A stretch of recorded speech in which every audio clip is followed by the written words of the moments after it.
Bonjour, c'est Ursule encore. On est le 11 octobre 2023. Alors, je viens sur la trompette aujourd'hui encore et je viens proclamer le retour de notre Seigneur Jésus-Christ. Amen. Alléluia. Soyons tous bénis, soyons remplis de sa joie. Amen. Alors, quand les pécheurs seront consumés, Amen. Je sais que j'ai déjà prêché là-dessus plusieurs fois, mais aujourd'hui, je reviens encore là-dessus parce que c'est un point important de notre temps. Amen. Nous sommes dans le temps où les pécheurs sont consumés. Amen. Nous sommes en plein dans ce temps-là. N'oublions pas, on est dans les temps de Daniel. N'oublions pas. Amen. Que personne ne te vole cette vérité-là. Il y a plusieurs qui essayent d'imaginer les temps et puis ils jette ça en arrière ou bien il prolonge ça à une époque lointaine. Ne te laisse pas voler. On est dans les temps de Daniel et tout temps vers la fin. Alors quand tu comprends que c'est le temps de Daniel, tu comprends aussi que c'est le temps prophétisé par notre Dieu. Tu comprends aussi que on est complètement dans la fin. Alors, qui dit fin, dit une séparation, n'est-ce pas, avec deux groupes, avec les deux groupes, ceux-là qui appartiennent à Dieu et ceux qui ne sont pas à lui. Qui dit séparation parle de moisson, et Jésus-Christ en a parlé. Quand les ouvriers ont demandé au maître dans sa parabole, est-ce qu'il fallait arracher les mauvaises plantes, le maître leur a dit, non, non, non, si vous arrachez les mauvaises plantes maintenant, il se pourrait aussi que vous arrachiez les bonnes avec. Parce que ce n'est pas encore le temps de la moisson. On ne saura pas distinguer qu'est-ce qui est blé et qu'est-ce qui est ivré. Laissez les deux croître ensemble et à la moisson, ce sera facile de distinguer l'ivré du blé. Surtout que les deux plantes se ressemblent. Mais quand vient le moment d'avoir les fruits, on voit très bien que les fruits ou bien les grains qui viennent de l'ivraie sont différents. Alors que le blé, il a une certaine texture à la fin, l'ivraie en a une autre. Amen. Et voilà pourquoi Dieu a dit, laissez les deux croître ensemble et l'ivraie sera arraché en premier et il sera mis dans le feu. Et c'est ça qui va exactement se passer dans le temps dans lequel nous sommes. Et le blé sera laissé pour continuer, alors que l'ivraie sera brûlée. Et le Seigneur ne veut pas cela pour toi. Voilà pourquoi il revient et il revient encore sur les points essentiels pour te dire que là où tu es là, il est important que tu te prépares, que tu te dépouilles, que tu te purifies. Si tu es là en train d'attendre une sortie spectaculaire à la Rambo, c'est-à-dire un certain enlèvement, tu seras très très très déçu. C'est pas ça qui va se passer. Parce que tout marche non selon ce que les hommes prophétisent de leur propre vouloir, mais tout marche selon ce que Dieu a prophétisé.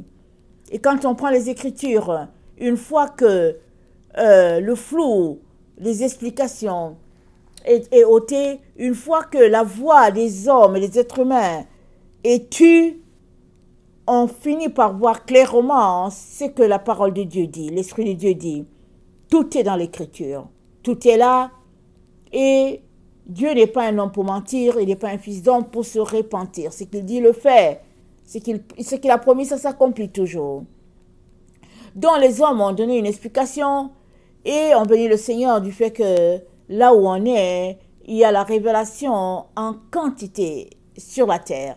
La vérité est vraiment révélée et la lumière de Dieu, elle est claire plus que vraiment par le passé.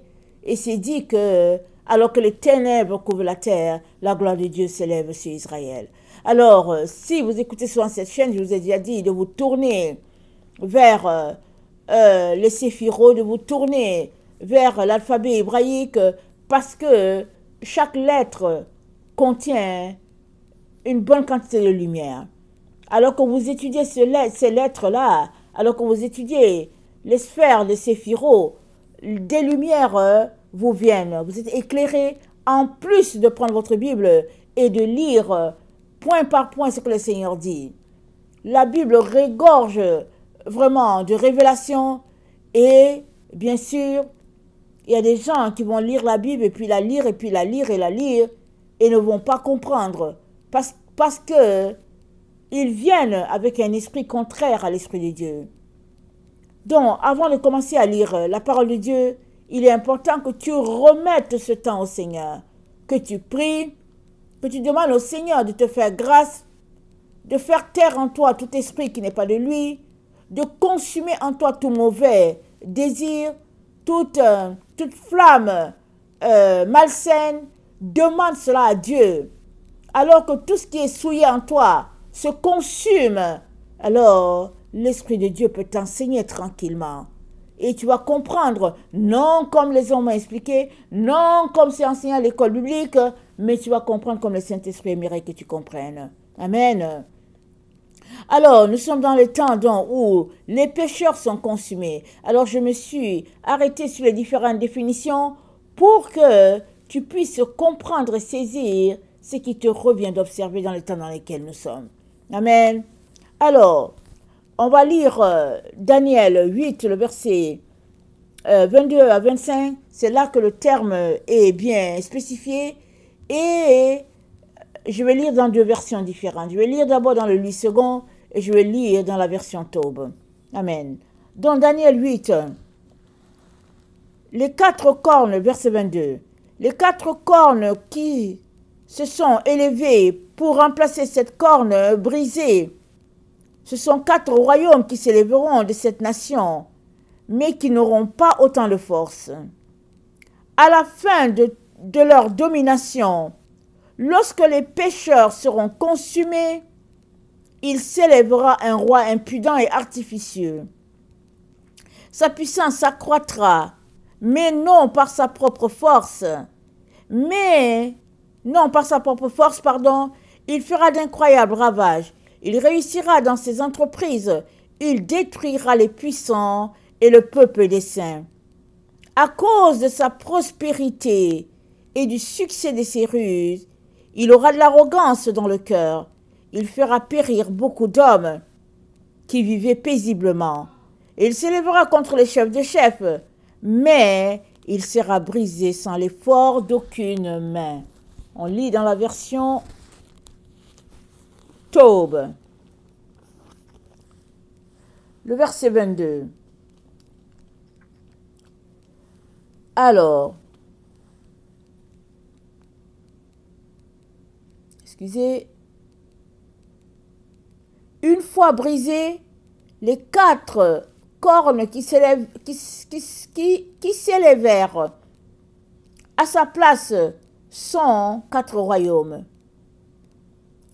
Au terme de leur règne, quand les pervers auront mis le comble à leur perversité, il s'élèvera un roi impudent et expert en astuce. Sa puissance ira croissant, mais non par sa propre force. Il opérera des destructions prodigieuses. Il réussira dans ce qu'il entreprendra. Il détruira les puissants, c'est-à-dire le peuple des saints. Et à cause de son habileté, il assurera le succès de ses tromperies. Il se grandira dans son cœur et en pleine paix détruira une multitude. Il s'élèvera contre le prince des princes, mais il sera brisé sans l'intervention d'aucune main. Amen. Donc, voilà le texte qui parle de la consommation des péchés. Amen. Alors, quand la Bible parle de péché, n'est-ce pas? Elle parle de l'esprit qui agit dans la personne. Amen. Parce qu'une fois la personne délivrée du péché, la personne devient une nouvelle personne, un être nouveau, créé à la gloire de Dieu. Voilà pourquoi Dieu parle de sanctification. La sanctification, c'est le fait de se débarrasser de ses péchés, de l'esprit qui nous conduit et de remplacer cet esprit qui nous conduit par l'Esprit de Dieu. Et quand on lit le livre de Daniel, à cette partie, on voit bien que Dieu a fait les divisions, un peu partout, n'est-ce pas? Les divisions sont là. Il suffit juste qu'on puisse lire et puis scruter ce que les Écritures sont en train de dire. Alors, Dieu lui-même met un terme, il dit au verset 23, « À la fin de leur domination, lorsque les pécheurs seront consumés, il s'élèvera un roi. » Donc, il faut d'abord que les pécheurs soient consumés et alors, le roi s'élève. Il ne s'élève pas avant. Il s'élève après une période appelée la consommation des péchés ou bien des pécheurs. Donc, consumer, ça veut dire quoi? Si allez regarder la définition de consumer. Consumer, ça veut dire épuiser les forces. Ça veut dire user jusqu'à la destruction complète. Jusqu'à la destruction complète. Ça veut dire que c'est un temps de jugement et un temps où Dieu pardonne à tous ceux-là qui se repentent, mais tous ceux qui refusent la repentance continuent dans leur péché jusqu'à ce que Dieu dise assez. Un peu comme quand Dieu a parlé à Abraham, il a dit à Abraham, l'endroit où tu es, ta descendance va l'occuper. Mais pour le moment, leur péché n'est pas à leur comble. Alors, ta descendance va se retrouver en Égypte. Ils seront esclaves là-bas après un temps. Mais à l'endroit où tu es, quand les péchés de ces gens-là seront à leur comble, je vais les chasser. Tes enfants vont venir occuper. Voilà comment notre Dieu est un Dieu de grâce, un Dieu de miséricorde. Il n'a pas dit à Abraham, ok, tu sais quoi, allons-y les chasser maintenant et puis ben voilà, non.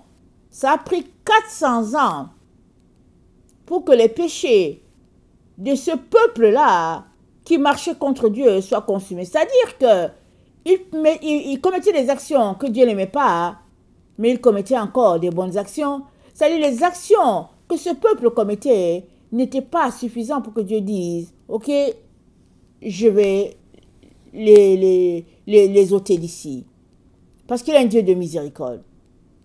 Alors, maintenant, en lien avec le texte de Daniel, Dieu dit, lorsque le péché des habitants de la terre sera consumé, il s'élèvera un roi.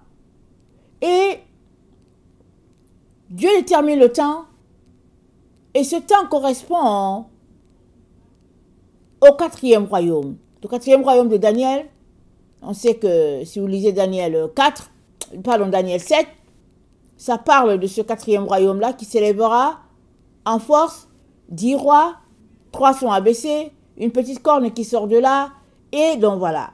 Et quand on regarde le livre d'Apocalypse 12, Apocalypse 12 nous détaille Daniel. Amen.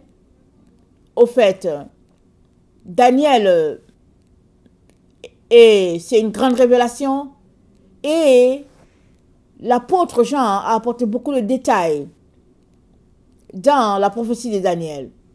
Alors, quand on lit Apocalypse 12, on voit bien les deux temps dont Daniel parle. Daniel parle de Daniel 7, il précise dans un temps, il parle aussi de Daniel 8. Alors, le roi qui va s'élever, il s'élève à Daniel 8. Quand les péchés ou les pécheurs sont consumés à Daniel 7. C'est-à-dire Daniel 7, Dieu marque un temps qui est là. Allons-y lire. Daniel 7, au verset 8, c'est dit, Je considérais les cornes et voici une autre petite corne sortie du milieu d'elle. Et 3 des premières cornes furent arrachées devant cette corne. Et voici, elle avait des yeux comme des yeux d'homme et une bouche qui parlait avec arrogance. Je regardais pendant que l'on plaçait les trônes et l'ancien des jours s'assit. Son vêtement était blanc comme la neige et les cheveux de sa tête étaient comme de la laine pure. Son trône était comme des flammes de feu et les roues comme un feu ardent. Un fleuve de feu coulait et sortait devant lui. 1000 milliers le servaient. 10 000 millions se tenaient en sa présence. Les juges s'assirent et les livres furent ouverts. Je regardais alors à cause de des paroles arrogantes que prononçait la corne. Et tandis que je regardais, l'animal fut tué et son corps fut anéanti et livré au feu pour être brûlé. Amen. L'animal est tué. La petite corne qui vient, l'animal est tué. Mais cette petite corne, elle correspond aux détails donnés dans Apocalypse 13. Et Apocalypse 13, le verset 1 jusqu'au verset 8, je pense, ça parle de la petite corne. Ça dit l'esprit qui agit en dessous.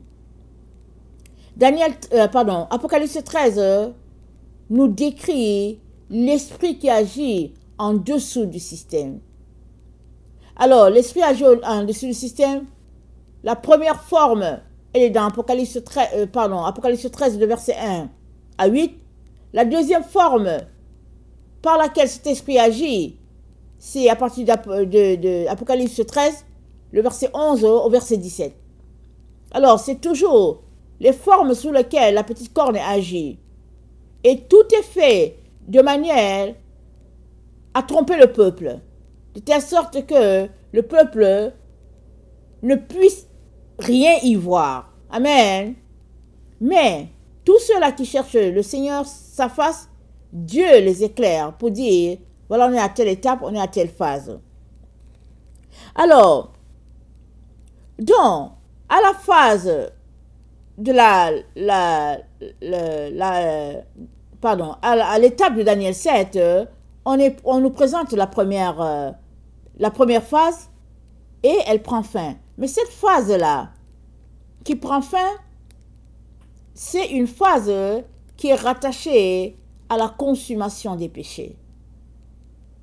C'est un temps de jugement de Dieu. Et nous savons que le jugement de Dieu, ça commence dans l'Église. On le sait, 1 Pierre 4, le verset 17. Et ça a déjà commencé depuis. Et c'est en cours depuis longtemps. Ceux qui savent que Dieu est en train de juger, ils se rangent. Et ceux qui ne savent pas, ils continuent leur vie comme ils veulent. Et d'autres encore savent que Dieu est en train de juger. Mais comme ils n'ont pas appris à honorer Dieu, à le respecter, ils continuent leur vie. Et la Bible dit ceci. Dans Ésaïe 26, le verset 9b. Car lorsque tes jugements s'exercent sur la terre, les habitants du monde apprennent la justice. Alors, les jugements de Dieu sont en train de s'exercer sur la terre, mais ce n'est pas un temps inconnu. Daniel l'a prophétisé depuis. Daniel a prophétisé avant que Jésus-Christ vienne sur la terre. Donc, c'est une prophétie très, très, très, très ancienne qui est en train de se dérouler sous nos yeux là. Et Dieu dit, à l'étape 1 de cette prophétie de Daniel, cette étape qui est représentée par Daniel 7, les pécheurs auront atteint leurs limites. C'est-à-dire, Dieu aura pris note du comportement des uns et des autres et il aura séparé ceux qui sont dans le camp de l'ivraie et ceux qui sont dans le camp du blé. Il est donc très important que là où tu es, que tu puisses être quelqu'un qui sait s'humilier, qui veut s'humilier. Et Dieu ne dédaigne pas un cœur brisé et contré. Et pour que tu fasses partie du groupe du blé, il est important que tu pratiques la repentance, que tu te dépouilles de tout ce que Dieu n'aime pas et que tu aies renoncé complètement à toi et que tu aies choisi la voie de la purification. Dieu va t'ajouter à ceux-là qu'il va compter parmi les siens. Mais si tu ne veux pas, alors tu feras partie de l'autre groupe et vient un temps où nous sommes, où tout simplement,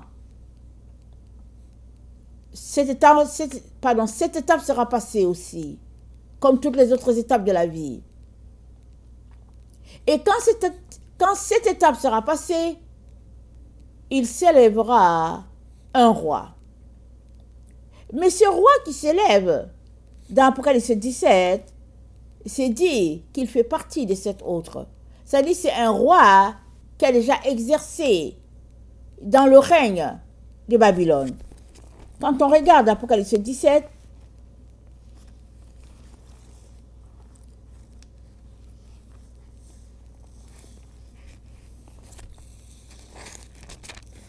au verset 9, c'est dit, c'est ici l'intelligence qui a de la sagesse. Les 7 têtes sont 7 montagnes sur lesquelles la femme est assise. C'est aussi 7 rois. 5 sont tombés, un existe, l'autre n'est pas encore venu. Et quand il sera venu, il doit rester peu de temps. Et la bête qui était et qui n'est plus est elle-même un 8e roi. Et elle est au nombre des 7 et elle va à la perdition.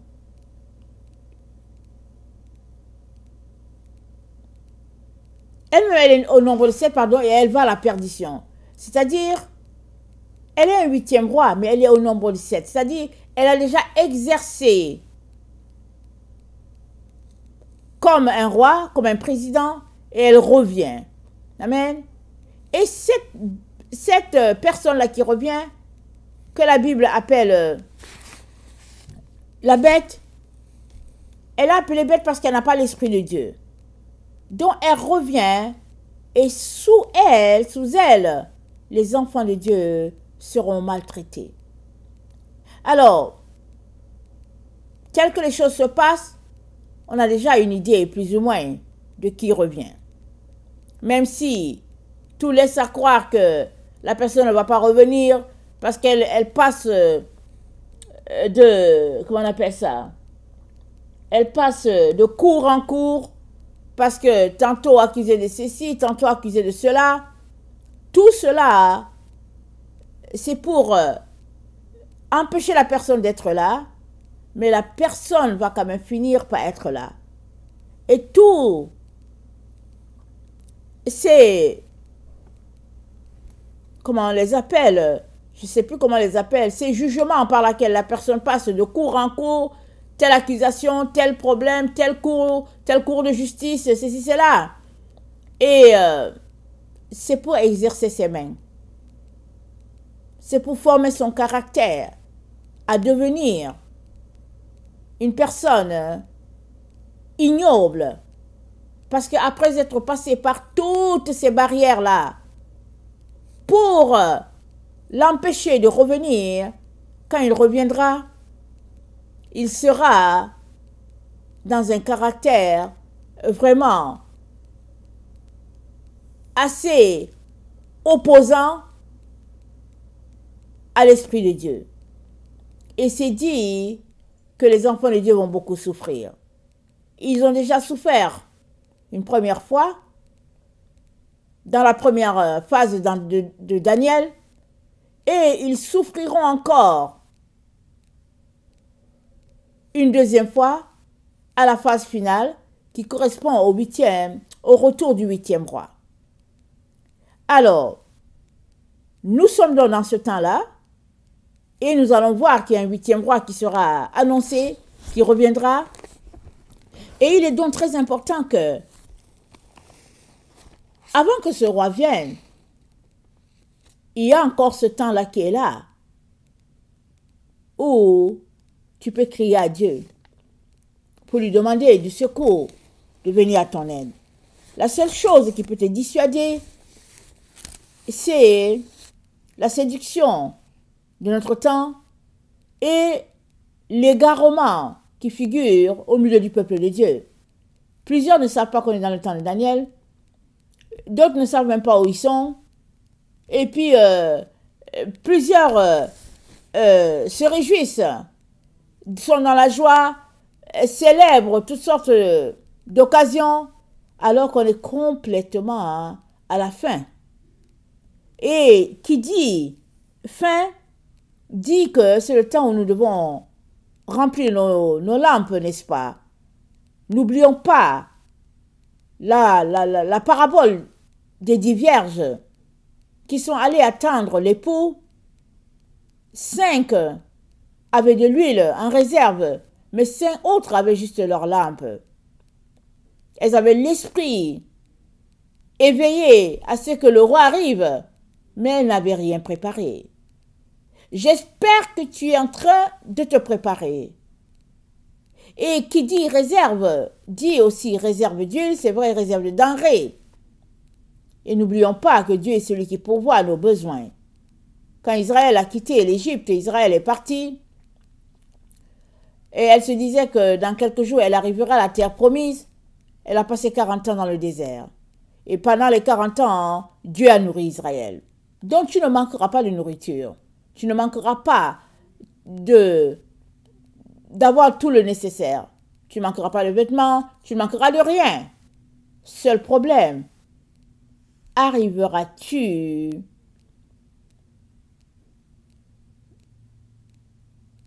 à la terre promise? Arriveras-tu? Pour commencer, tu as besoin de sortir de ton confort pour te retrouver dans le désert. Pour commencer. Plusieurs sont dans leur confort. Ils ne veulent pas bouger de leur position. Ils aiment, au fait, naviguer entre le bien et le mal. Mais si tu es toujours dans ça, tu seras compté parmi livrés. Et on est dans le temps de la consommation des péchés. Alors, consommation des péchés, j'ai dit consumer, c'est-à-dire user jusqu'à la destruction complète. Et consommation correspond aussi à la période de purification. Pendant qu'il y a un groupe qui subit la consommation, il y a un autre qui se purifie. Si tu ne te purifies pas, tu seras consumé.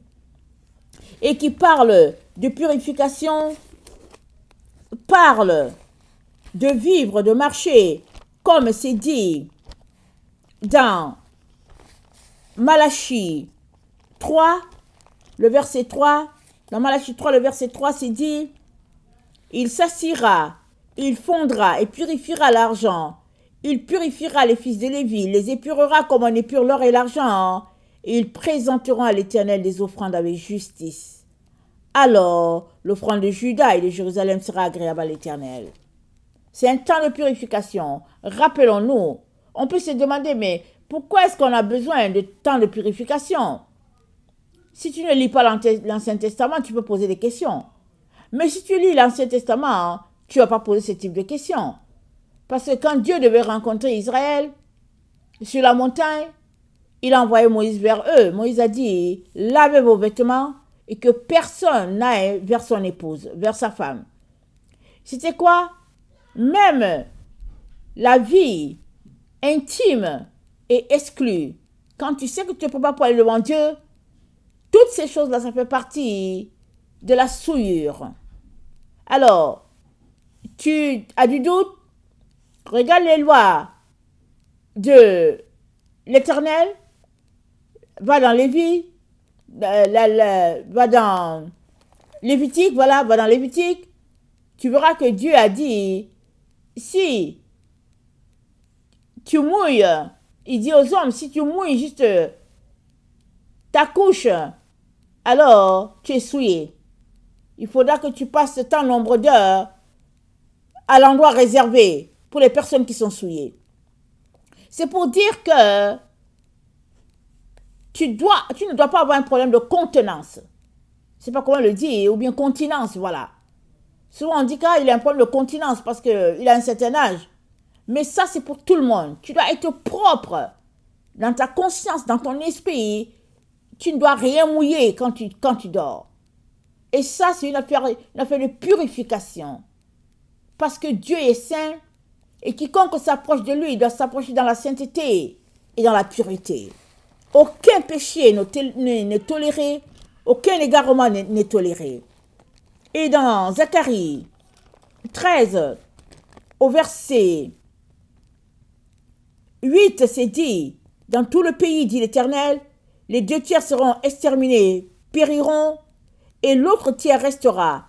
Je mettrai ce tiers dans le feu, je le purifierai comme on purifie l'argent, je l'éprouverai comme on éprouve l'or. Il invoquera mon nom et je l'exaucerai. Écoutez bien, je dirai c'est mon peuple, il dira c'est mon Dieu. Ça dit, c'est réciproque. Après la purification, il y a cette intimité-là qui se dresse entre Dieu et son enfant.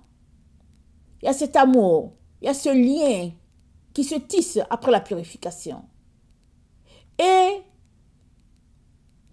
tant et aussi longtemps que tu n'es pas purifié, ton offrande n'est pas agréable à Dieu. Parce qu'il y a une souillure à quelque part. Et Dieu requiert de ses enfants un stade de purification. Et quand Dieu dit qu'il les épure comme on épure l'or et l'argent, il est en train de dire, le feu, les épreuves par lesquelles il fait passer tous les volontaires sont telles que, à la fin, il n'y aura plus de péché là en eux. Alors, quand ils viendront devant Dieu, ils seront des pierres polies, précieuses, capables d'offrir à Dieu des offrandes, telles que c'est dit dans 1 Pierre 2. Pierre dit, au verset 4, « Approchez-vous de lui, pierre vivante rejetée par les hommes, mais choisie et précieuse devant Dieu. Et vous-même, comme des pierres vivantes, édifiez-vous pour former une maison spirituelle, un saint sacerdoce, afin d'offrir des victimes spirituelles. » Tu es appelé à te purifier, de telle sorte que quand tu ouvres la bouche pour prier pour X, Dieu dit accordé, alléluia. Tu as besoin d'arriver à ce stade-là. Et c'est des enfants comme ça que Dieu veut. Parce qu'il les compare aux Lévitiques, ces enfants. Tel qu'il le dit dans Malachie. On va lire ce qu'il dit de ces enfants, les Lévitiques. Il parle d'eux avec beaucoup de passion. Et c'est dans Lévitique 2, il dit, « Voici, je détruirai vos semences », Lévitique 2, le verset 3. « Et je vous jeterai les excréments au visage, les excréments des victimes que vous sacrifiez, et on vous emportera avec eux. Vous saurez alors que je vous ai donné cet ordre, afin que mon alliance avec Lévi subsiste, dit l'Éternel des armées. Mon alliance avec eux était une alliance de vie et de paix. Ce que je lui ai accordé pour qu'il me craignît. Et il a eu pour moi de la crainte, il a tremblé devant mon nom. La loi de la vérité était dans sa bouche, et l'iniquité ne s'est point trouvée sur ses lèvres. Il a marché avec moi dans la paix et dans la droiture. Il a détourné du mal beaucoup d'hommes. Car les lèvres du sacrificateur doivent garder la science. Et c'est à sa bouche qu'on demande la loi, parce qu'il est un envoyé de l'Éternel des armées. Mais vous êtes écartés de la voie. Vous avez fait de la loi est une occasion de chute pour plusieurs. Vous avez violé l'alliance de Lévi, l'Éternel des armées, et moi je vous rendrai méprisable et vil aux yeux de tout le peuple. Parce que vous n'avez pas gardé mes voies et que vous avez eu égard à l'apparence des personnes quand vous interprétez la loi. Dieu dit quoi? Il dit, la loi, la vérité était dans la bouche des Lévites, l'iniquité de ses poings trouvés sur ses lèvres. Et il parle ici de l'iniquité des lèvres, c'est-à-dire le fait que les Lévites parlaient la vérité et ils n'osaient pas ouvrir la bouche pour dire quelque chose de grave. Imaginez donc maintenant, dans notre temps, où les gens prennent leur bouche pour faire du n'importe quoi. Non seulement ils salissent leur bouche avec des paroles déplacées, mais ils prennent leur bouche pour toutes sortes d'abominations. Imaginez. Et Dieu dit que chacun qui vient devant lui doit être pur à tous les niveaux. À tous les niveaux. Il y a plusieurs enfants de Dieu qui n'aiment pas entendre ça. Mais ce message, ce n'est que pure vérité. C'est le message d'origine. Toute perversité est bannie devant Dieu. La vérité a été cachée aux enfants de Dieu, mais elle est connue dans plusieurs écrits. C'est caché, c'est gardé dans les bibliothèques. Et le peuple de Dieu ne savait pas ça. Tu ne savais pas ça, tu étais ignorant. Ok, tu menais une vie loin de Dieu. Maintenant que tu connais la vérité, il est temps que tu te sanctifies, que tu te purifies. Il n'y a aucune tolérance pour un péché. Il n'y a pas un péché que tu viens, tu dis oui, vraiment, voilà tel péché, ouais, voici mon acte de mariage, et puis, non, tout ça, c'est, non, non, non, non, purification, tolérance et zéro péché. Si tu veux rencontrer l'Éternel des armées, le Créateur de l'univers, parce que tu es appelé à marcher, maintenant que tu vas à sa rencontre, comme on marche au ciel. Toutes les choses de la terre doivent être bannies de ta vie. Et tu dois être uni à ton Créateur, à lui seul. Voilà. Voilà où plusieurs sont arrivés. Mais c'est quelque chose qui n'est pas compliqué pour un couple qui marche selon Dieu. Si monsieur aime le Seigneur et puis madame aime le Seigneur, qu'est-ce qu'il y a de compliqué? Il suffit juste de vous parler. Chacun reste dans son coin pour chercher Dieu, afin que les enfants soient sauvés, afin que le quartier soit sauvé. Il y a tellement de travail à faire que la vie ne se limite pas à se concentrer sur rechercher du plaisir de toute manière. Toutes ces choses-là, c'est dit, c'est ceux qui n'ont pas Dieu qui les cherchent. Mais ceux qui ont Dieu sont appelés à se sanctifier, à se mettre à part pour leur Dieu et leur Créateur. Et voilà le temps dans lequel nous sommes. Et Daniel donc nous précise les temps, il les divise. Et nous sommes dans ce temps-là qui annonce la fin d'une étape et le début d'une autre, plus rigide, plus difficile. Alors Dieu dit à ses enfants, sortez de tout péché, ne tolérez rien. Même avec votre regard, même avec vos oreilles, ne tolérez rien. Regardez votre habillement, comment vous parlez. Vérifiez tout cela. Assurez-vous que vous êtes pur au niveau de votre conscience, au niveau de votre esprit, au niveau de votre habillement. À tous les niveaux, assurez-vous que tout est pur, que vos oreilles sont bien nettoyées, que vos yeux voient, ils ont le collier. Assurez-vous. Parce que Dieu veut sauver le plus grand monde. Dieu est là pour sauver. La Bible dit que Dieu était en Christ réconciliant le monde avec lui-même. Dieu n'est pas en train de nous rechercher pour nous détruire. Non. Tous ceux dans notre temps qui seront détruits, c'est eux qui auront choisi la voie de la destruction. Parce que ce n'est pas ça que Dieu veut pour toi.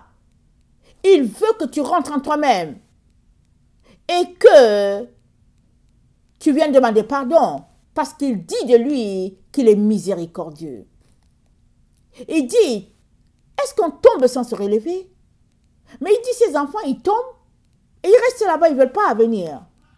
Et ça, c'est l'orgueil de notre temps.